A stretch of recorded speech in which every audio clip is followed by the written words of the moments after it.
Darya 2007-yil.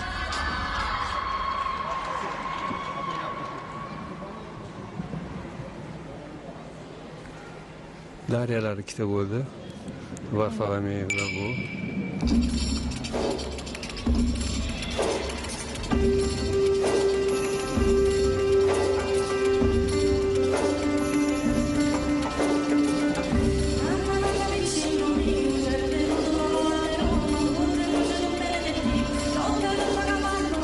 Darya shu yili Bosfor kubogi bo'lib o'tdi Istanbulda va u yerda Darya Groxotova Belarus nomidan xalqi bilan mashqda ishtirok etdi va yaxshi natijalarni ko'rsatgan ekan.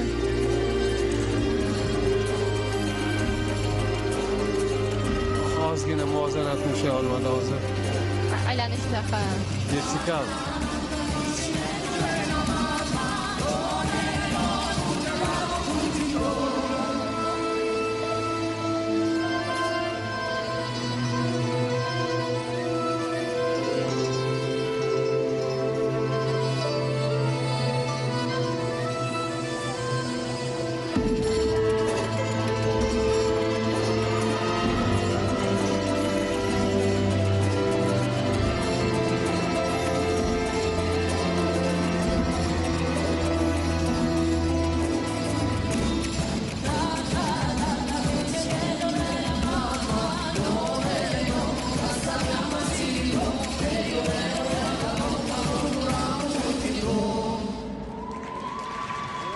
That was Darya Groxotova and her home performance on Birga ishtirokchisi C guruhda 12 ta gimnastikachi va D guruhda 4-bu oxirgi guruh 10 ta gimnastikachi ishtirok etadi. Alisha Daud gilamga sahnaga taklif etiladi. Hozir esa biz belarusiyalik sportchini chiqishidan takroriy lavhalarni tomosha qilmoqdamiz.